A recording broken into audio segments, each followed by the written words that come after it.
Good afternoon, everyone, and welcome to our sister-to-sister conversation. This is Real Talk. We're happy to be here today, and I have a full day outlined for us this afternoon. And the beginning of the program is just going to be us, and so you have a captive audience that you can interact with. They're going to give you a lot of information, but we'll take a few questions in between, and then the second part of the session, we'll bring the guys over, we'll combine the rooms, and then we'll have all of us together. So this is your opportunity to interact with these women for Real Talk so that you can hear information and ask questions as well. So we'll get started. My name is Kamel Hodges. I am the Inclusion and Diversity Leader for Corteva Agrisciences, which is a division of Dow DuPont.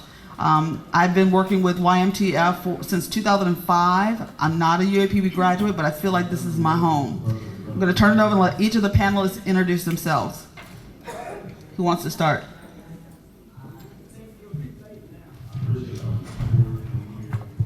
Hello, my name is Dorothy Rose, and I'm a civil engineer with the Arkansas Department of Transportation. I currently work in the construction division, overseeing $500,000 and $1 billion contracts.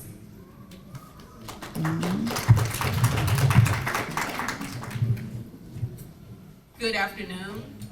My name is Dr. Ruth Jones. I'm a branch chief with NASA Marshall Space Flight Center in Huntsville, Alabama. I'm a 19. Huh? Can't hear me. Oh, my bad. Would you like for me to start over? Yes. Good afternoon. My name is Dr. Ruth Jones. I'm a branch chief at NASA Marshall Space Flight Center located in Huntsville, Alabama. I'm a 1994 graduate at UAPB, where I was the first female to graduate with a bachelor's degree in physics and the second African American female to get a PhD in physics in the state of Alabama. And I'm from West Helena. My name is Maria Smedley. I am an attorney and vice president of human resources and strategy at Arkansas Electric Cooperative Corporation in Little Rock, Arkansas. It's a $2 billion energy company. I'm originally from St. Louis, Missouri, but I live in Little Rock now.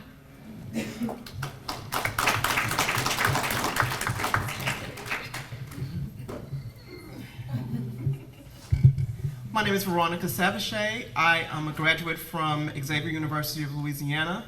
I currently work for KBR Wiley, which is a contractor for NASA Johnson Space Center. My title is Crew Health Integration Specialist, in which I work with flight surgeons, biomedical engineers, in order to prepare astronauts for space, to make sure they're healthy, and I support them during their time in orbit.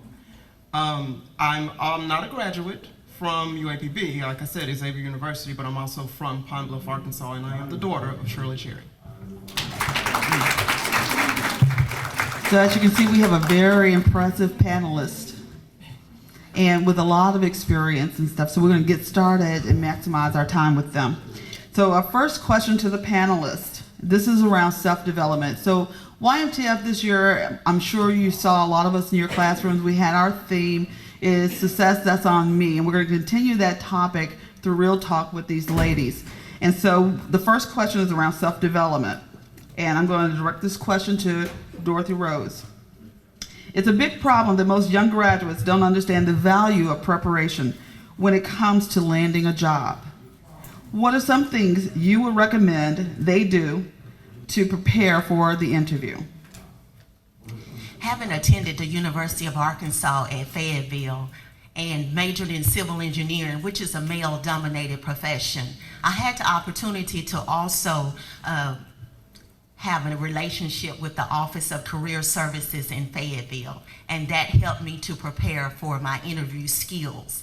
These are some of the tidbits that I would like to share with you that were told to me and helped me to gain my first internship, which landed into permanent employment with the Arkansas Department of Transportation as the first African American female to enter the DOT in civil engineering. Wow, impressive. The first tidbit that I will share with you ladies today is to be interview ready, to research the company, to be confident in yourself, to be able to ask questions about the company to the interviewee, to be positive, Know that you are in a place that you were meant to be. You are about to gain your first full employment or internship. So just do your homework. Be strategic. Be ready for them to say, we want to hire you because we think and we know that you are an asset to our company.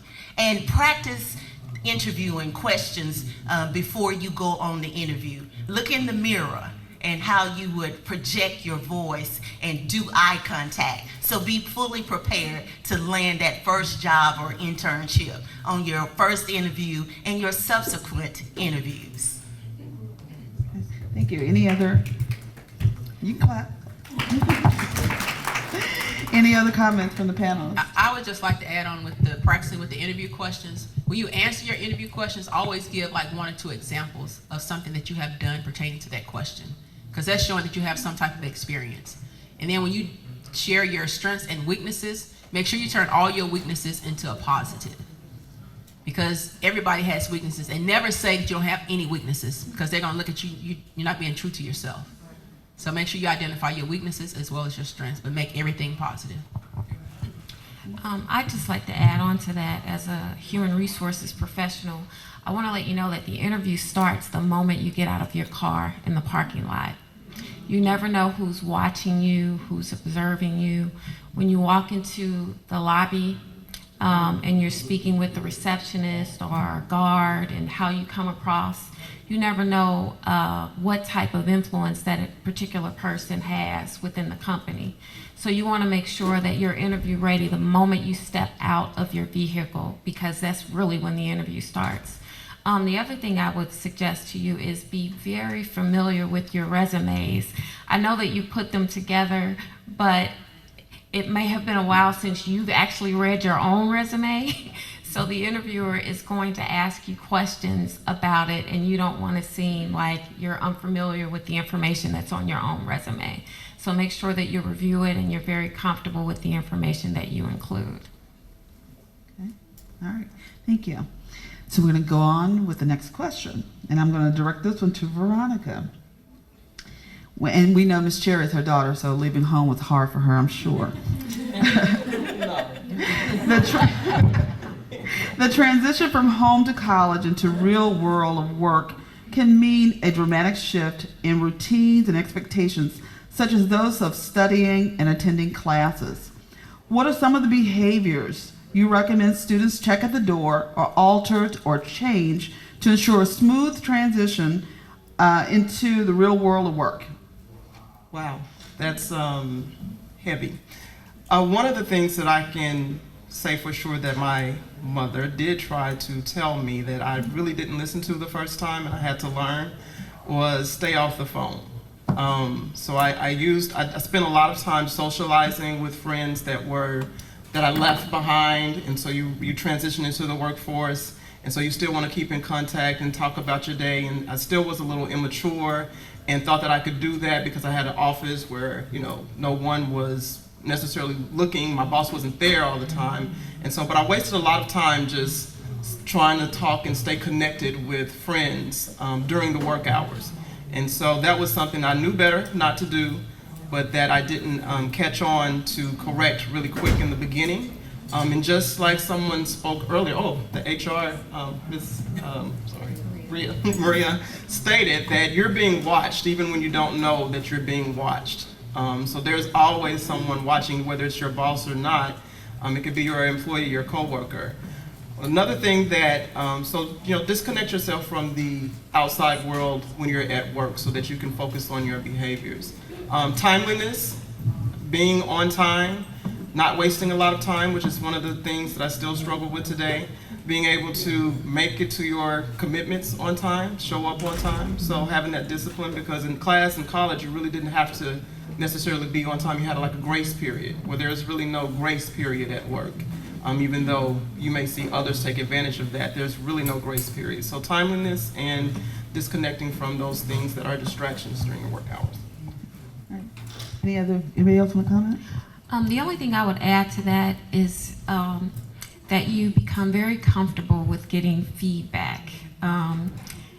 As talented young women, You've probably heard that you're fabulous and that you're awesome and that you can do anything, and you're used to hearing that positive reinforcement, particularly probably here at UAPB.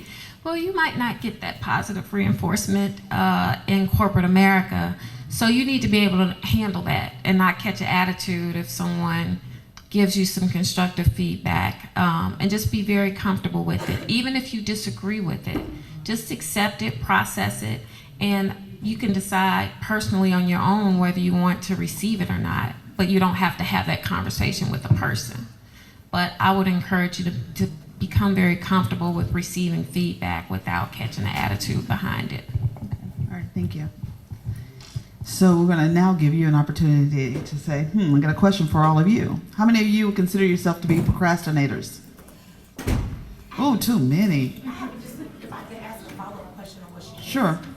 So when you say not catch an attitude, how do you, when you are receiving constructive criticism or even just criticism or critique, how do you not, I don't say catch an attitude, but how do you not become emotional when obviously your feelings are involved when someone is possibly attacking your character or talking down on you? You might take it in a negative manner. So how do you not let that emotion come across, whether it's verbal or nonverbal? How do you actually accept it and be okay with that? So we're all human and we have emotions and feelings just like everybody else. So if you feel like you're becoming emotional when you're in a situation where you're receiving feedback, just take a moment and say, excuse me, I really need to go to the restroom and I'll be right back.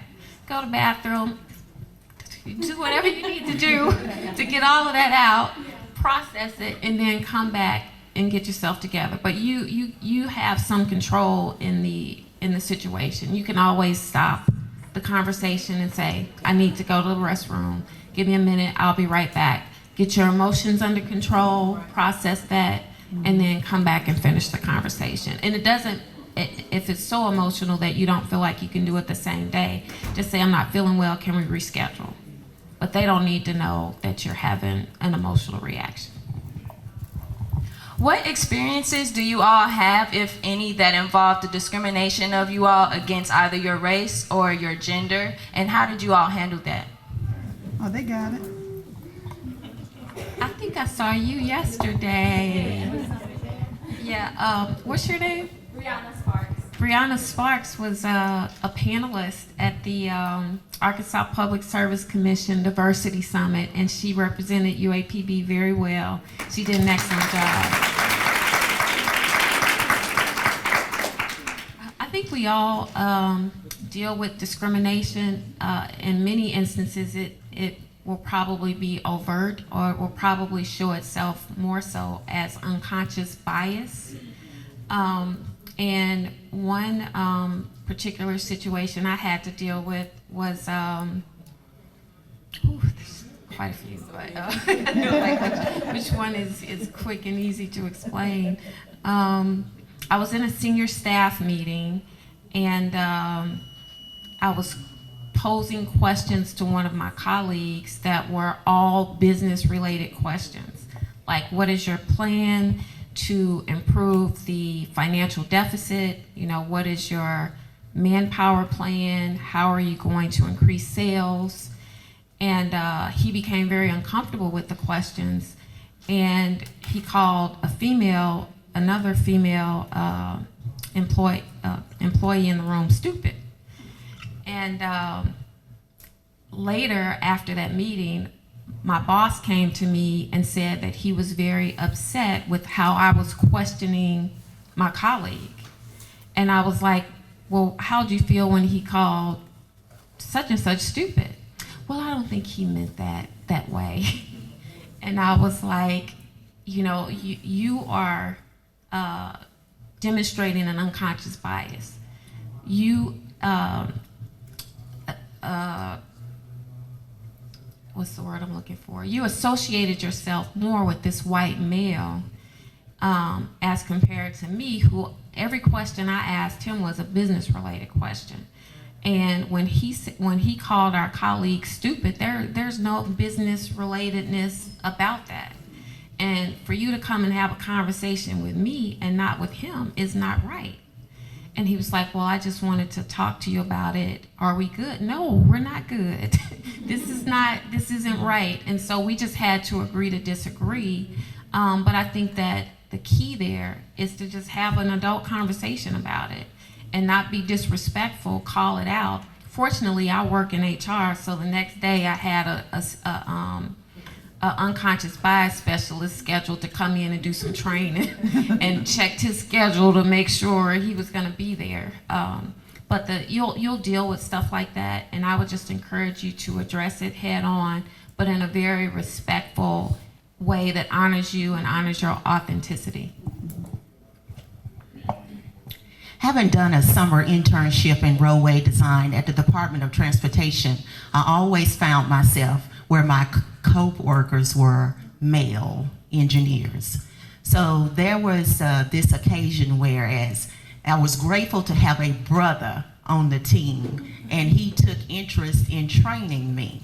So my immediate supervisor, I guess this went on for about 2 weeks, that I would ask my colleague to show me how to do design.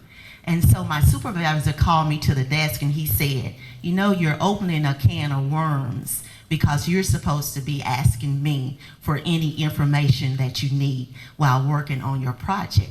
Well, I informed him that I have been here for a couple of weeks now, and I have come to you on a daily basis, as well as other colleagues in the office, and I was overlooked. So someone took the time and the attention to show me and to let me know, encourage me that I could do the work.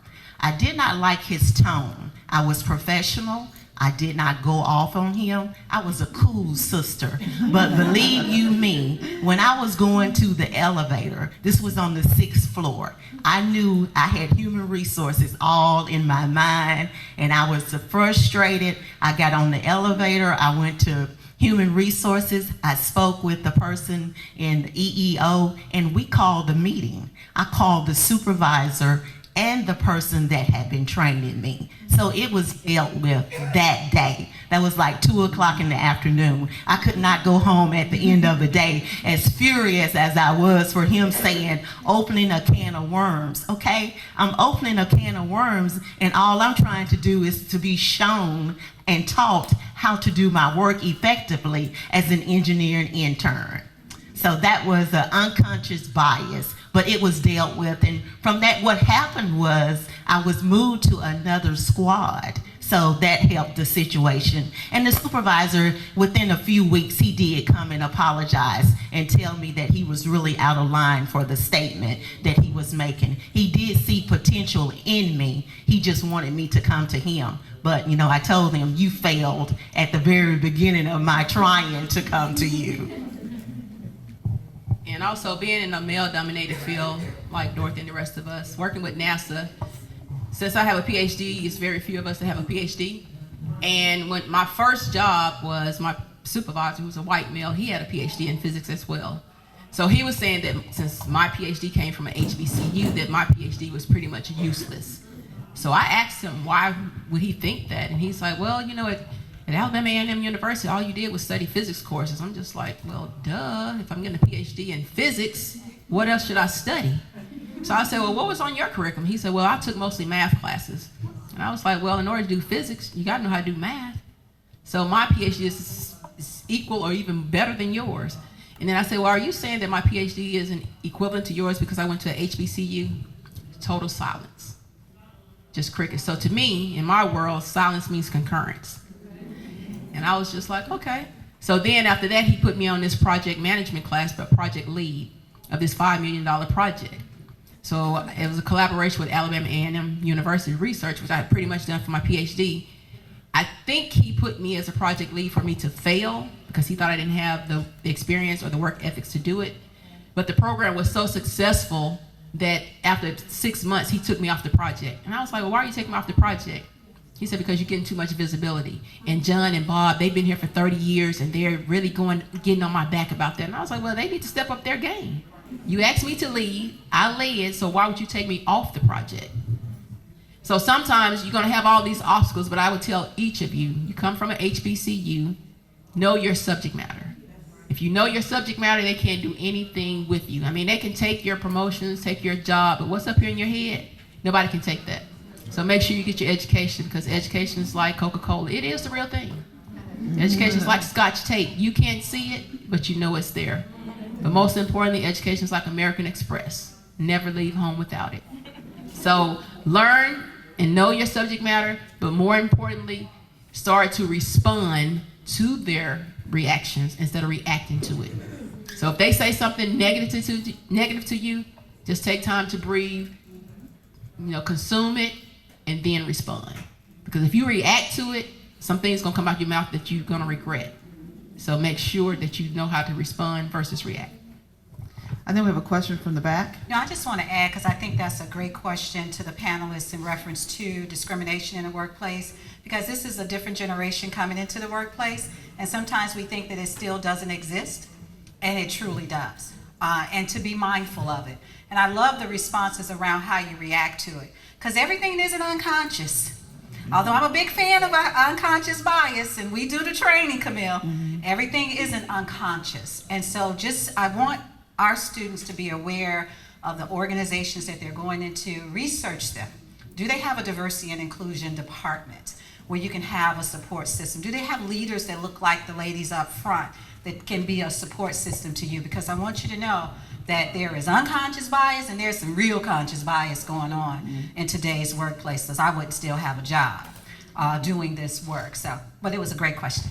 May I piggyback off of that? Sure. With the diversity and inclusion, a lot of companies do have the diversity and inclusion, but most of the time they just practice the diversity part, where they will invite you to the dance, but inclusion is where they ask you to dance. So it's a big difference. So they might invite you to all these little, social gatherings and stuff, but are they really including you in the gatherings? They invite you to the meeting, but are they really including you in the meeting? So you have to think about that as well. At Corteva AgriScience, we are being inclusive, and we're inviting you to dance with us. And I just want to add one thing to that. There are a lot of companies out there that don't have diversity and inclusion programs, and they don't have a lot of employees that look like us. But I would encourage you to pursue those opportunities anyway, because we still need some firsts. So even if there isn't diversity and inclusion in place, you could be the one to start it. Or if there isn't employees that look like you, you can be that first and open that door. So try not to discount the electric utility industry that I work in, because we don't have a lot of diversity currently, but we will. I sat up here and debated whether I even wanted to say this, because it's a little bit in opposition to what has been said in terms of handling things professionally. I was put in a situation where I was promoted to be manager, and I had a white male counterpart that I used to work alongside, but once I became his boss, he had an issue with taking direction from me. Now, I didn't respond in a very, because he flat out, there was no unconscious bias at all. He flat out said he was not going to do what I said. So I took a different approach. I was not, I did not ignore it, and I did not go report him. I handled him dead on. Because for me, it was, you think because I am a woman, you think because I am a black woman that I will cower, with you. Now, I didn't use any, inappropriate language, but the tone and the delivery said all the inappropriateness that needed to be said. And we have a great relationship now in terms of, but after I did that and took that stance with him, I choose to believe, because it appears that way, that he gained a respect for me. That doesn't mean, you can always handle things that way, but I am Shirley Cherry's daughter. And so we did have to have a come to Jesus moment where I said, no, if you will do what I say. And we'll make sure that you do what I say. And so he got a little bit back with me, we had a but that stayed there. I don't know if he reported me now, but I was willing to take that chance because he did not respect my position and he didn't respect who I was. And so I feel like it was necessary for me to take a different approach as opposed to being very diplomatic about it. You have to use wisdom with that. So that's why I was careful in saying that, but I didn't want everyone thinking we just, go and, go in silence or just try to be very professional about it. Sometimes, if the situation calls for, you need to take a stand for yourself, and you can do so in a way that is not, excuse my language, ignorant, but very, professional, gets to the point. All right, thank you.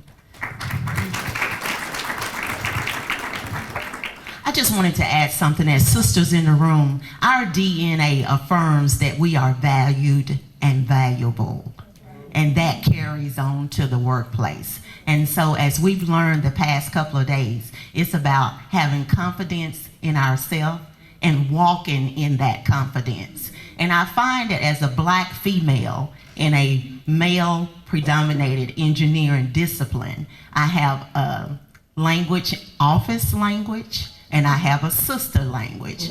Now, that shouldn't be, but it is the case. It is real that I may be judged on how effective I communicate, what words that I choose to use in the setting around my white male counterparts. But there again, as I told you, our DNA affirms that we are valued and valuable. So we know how to rise to the occasion, and we know how to shine as sisters. All right, so no more questions out there right now? Okay. Hello, how are y'all? I want to ask a question. Can you talk to us about how to separate ourselves from our negative friends that we have? But we don't think that they're negative right now. But as we get older and we go into positions that are higher than them, a lot of them get jealous, and we don't need that negative energy. So how did you all separate yourself from the friends that you had, and how did that affect your career or your life? I'll start. I think for me, I was a loner from the beginning. Going to engineering school, I never had friends because of the discipline, be it being male dominated. Of course, I had the love and support of my two sisters, my family, my church family. But I don't surround myself with negativity because it has been put into me that negativity will bring me down. And I want to always shine, whether I'm at work or not at work. So there's a difference. Sure, I can talk to people, I can be sociable, I can give you advice, but I'm not going to let your negativity go into my spirit and make me not a better person. So that's what I just tried to live by. And I guess too, once you figure out who those friends are, eventually the friendship is gonna dwindle down and it's gonna come to a stop. So sometimes you don't have to do anything, you just keep rising. And sometimes if you can't pull them along and you can be more positive to them, or if they're more negative to you, you just gotta cut them off. And sometimes that's the hardest thing to do. But if they're your true friends, they wouldn't be talking negative to you. So sometimes we have to distinguish between true friends and associates. Sometimes we as women, we use the words friends so loosely. We call it, oh yeah, that's my friend. You just met the person. Yeah. That's my friend. That's my bestie. So sometimes if you want to really look at friends, you got to be somebody who's going to be there for you no matter what. When you're down and out, that's when true friends arise. If you just have friends that's there to kick it and party, and then you ain't got no money, nobody's there, you ain't got no car, nobody's there, those aren't friends. Those are users. So you have to distinguish within yourself, is this really my true friend? I would say in my 20s, I was stressed, a lot of stress. And some stress you have to deal with, and some stress is by choice. And so all the choice stress I got rid of, and that was some friends and some relationships. And I felt so much better afterwards. And I've lived my life that way since my early 20s. If it's causing me stress and I don't have to deal with it, then I cut it off.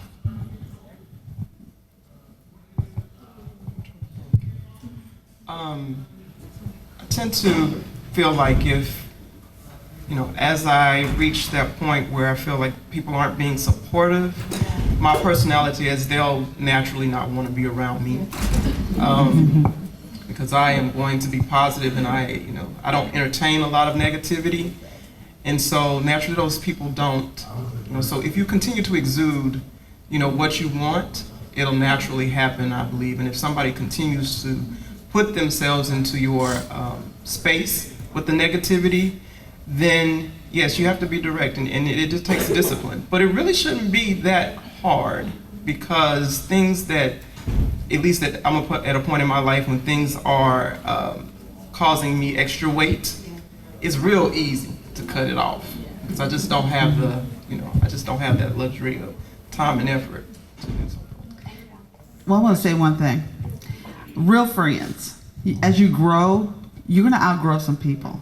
Your real friends are going to be honest with you, and they're going to call you on the stuff that you don't want to hear. They're going to keep you in place, right? Those are your real friends. Those friends you can go to when you need real good advice, and they're going to give it to you straight.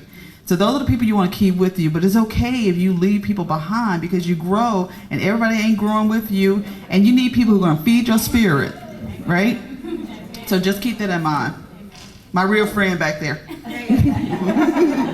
ahead. Okay. Hello. So I've met so many wonderful and successful, talented Black women since YMTF started, and I wanted to know, like, being as an adult, a real adult, living your everyday life, like professionally in the career setting you do, and being so successful, like, how do you balance, like, trying to reach the peak of your success with having a personal life and a family? Because at some point, I know certain people get so caught up with trying to get to the next level, they exit everything else on the outside world out and just think of work, work, work. But for me, I want to have a balance, but I want to be successful, but I want to have a balance as well. So how do you maintain that balance? I'll start this one off. I mean, for one, you have to put your priorities straight. I mean, we all want a job. We all want to make money. But outside of money, you got to have some type of support system. You got to have family. You got to have friends. So you have to have that work-life balance thing. And with me, when I go to work at 7 to 5, and whenever I get off, I leave work at work. Unless I'm working on a nice project that needs to be done, I may take it home. But other than that, I'm not taking the work home every day stressing myself, because if you're doing good work at work, you don't have to work after work in order to prove yourself. And then you have to think about, if you're stressing yourself out trying to get to the top, then if you just happen to leave one day or die, guess what? They're gonna send your family a flower. They might give them a call, and then 2 weeks later you're gonna be replaced, because you done killed yourself trying to get to the top. So I'm not saying don't work hard, but I'm just saying if you work hard, play hard too. Because you have to reward yourself. If you get a project done, go out and celebrate. Leave work at work. Don't work 70, 80 hours every week. Because guess what? They already know sometimes who are the best workers. So if you prove yourself, you don't have to just keep working, working, working, but enjoy life, because life is too short. So after I graduated from college, well, when I was in my senior year, I had a full-time job. I was the president of my sorority chapter. I was taking 22 credit hours. I was involved in other clubs. So I was like really busy. So then I left to work for a company in Lancaster, South Carolina, Duracell batteries. And I was bored out of my mind because all I did was go to work every day.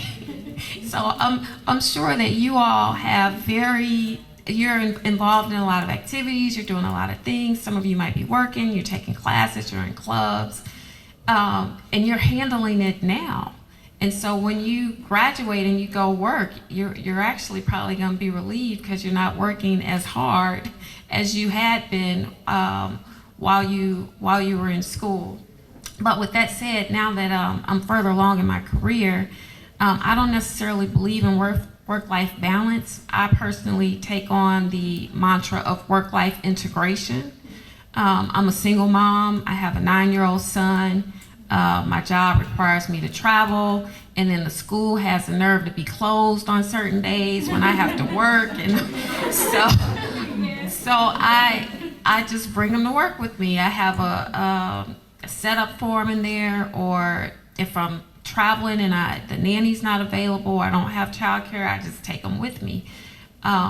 So you figure out a way to make it work, depending on what your individual situation is. But I've released the work-life balance thing. I'm like, okay, you put on your earphones and play with your iPad, and I'm gonna work over here, and then we'll go out to lunch in 3 hours. So you just gotta do what you gotta do. I would say communication with everyone in your circle, so that they know what's important to you and where you're headed. I have 3 children, so I am a single mother as well, and trying to have a relationship and working and trying to also go to school. But everybody in my circle, and I have friends and family in Houston, so everybody in my circle, I communicate with them, what my goals are and what I have to do, and including the children. It's like, okay, y'all have this time with me, and we need to do something, we need to plan something. So I make a schedule, and my mother used to laugh at me about my little schedule. But I was like, I have to do everything by a certain time, and then it can be frustrating because you have to be flexible with the schedule even as well. But a schedule works for me because I have so many things to do. So 9 o'clock, I don't want to see kids. You must be in the bed. There's no coming down saying anything to me, because from 9 to 10 is my time to do, whatever it is that I need to do, and then I get up a little bit earlier. So you may have to adjust your day as well and adjust your schedules. So I have to get up earlier sometimes just to accomplish laundry or to keep the house clean. So I work. I don't know, work-life balance. I like the term because you do want to have a balance, but you do have to incorporate or integrate, that sometimes. But I wouldn't. For me, I don't think I can do it all the time. I need to have defined things in which I'm going to do when I'm going to do it. And then I also make time for social. People laugh at me about that too. I plan social once a month. I meet with my girlfriends. Once a month we do a brunch or something, and if we have to include the kids, we do, but they can't come downstairs. They are not allowed. And so schedule and be intentional. Be intentional about what you want. You can climb that success ladder and still get to where you want to do, but all those people that are around you need to support you in that and understand, even children, even parents. Parents too. Cut your phone off or, do that so that you can get those things accomplished. So schedule and communication and support system. For me, I've been married for 30 years, and my husband and I decided that we didn't want any children. So I have a smile on my face, and I say there are no kids in my backseat, no college expenses. So my life is balanced. My husband and I, we communicate, we have date night. But I'm also involved in the community, in the school district, and at my church. I have a passion for children. So I'm a kindergarten teacher, so I see babies every Sunday. And I also have a passion for the elderly. So we have a visitation ministry at my church where we go to the nursing homes and to homes to visit our church members. So that's balance for me, away from work.